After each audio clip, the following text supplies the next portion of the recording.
மழை வெள்ளத்தால் பாதிக்கப்பட்டுள்ள காஷ்மீர், பஞ்சாப், தெலங்கானா மாநிலங்களில் மீட்பு மற்றும் நிவாரணப் பணிகள் முடுக்கிவிடப்பட்டுள்ளன.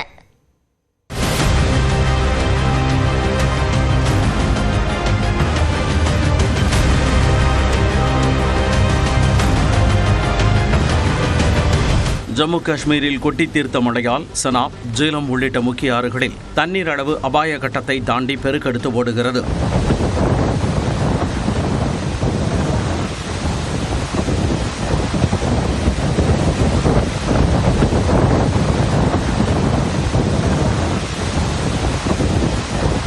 அக்னூர் அருகே ஜோரியன் பகுதியில் ஏராளமான வீடுகளை வெள்ளம் சூழ்ந்த நிலையில் வீட்டின் மேற்கூரை மீது தஞ்சம் புகுந்த பாதுகாப்பு படை வீரர்கள் 27 பேர் ஹெலிகாப்டர் மூலம் பாதுகாப்பாக மீட்கப்பட்டனர்.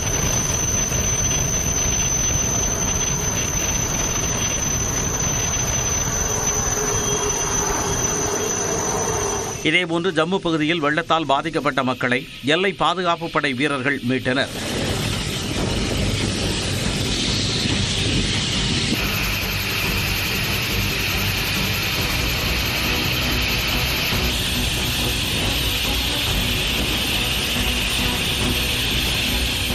உதம்பூர் கத்ரா வழித்தடத்தில் தண்டவாளம் சேதமடைந்ததால் ரயில் போக்குவரத்து தற்காலிகமாக நிறுத்தப்பட்டது.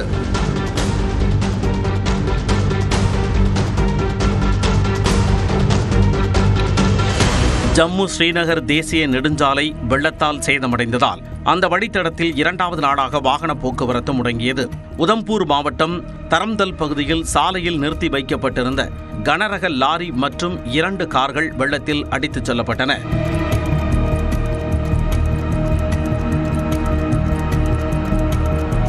நிலச்சரிவு மற்றும் திடீர் வெள்ளப்பெருக்கு காரணமாக சேதமடைந்த சாலைகள், பாலங்களை சீரமைக்கும் பணி முழு வீச்சில் நடைபெற்று வருகிறது.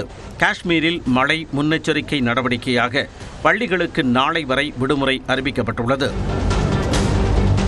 இமாச்சல பிரதேச மாநிலத்தில் கனமழையால் நீர்நிலைகள் நிரம்பி வழிகிறது. ரைசன் பகுதியில் குலு மணாலி தேசிய நெடுஞ்சாலை வெள்ளத்தில் அடித்துச் செல்லப்பட்டது.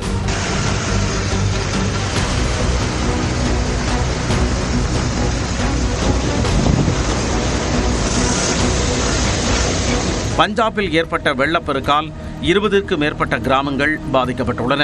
குர்தாஸ்பூர் மாவட்டம் லாசியான் பகுதியில் வெள்ளத்தில் தத்தளித்த 27 பேர் ராணுவ ஹெலிகாப்டர் மூலம் மீட்கப்பட்டனர்.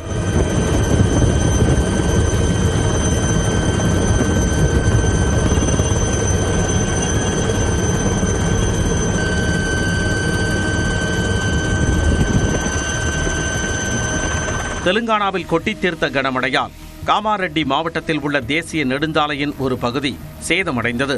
மீட்பு மற்றும் ராணுவ பணிகளில் தேசிய பேரிடர் மீட்பு படையினர் ஈடுபட்டுள்ளனர். முதலமைச்சர் ரேவந்த் ரெட்டி வெள்ள பாதிப்புகளை ஹெலிகாப்டரில் சென்று பார்வையிட்டார்.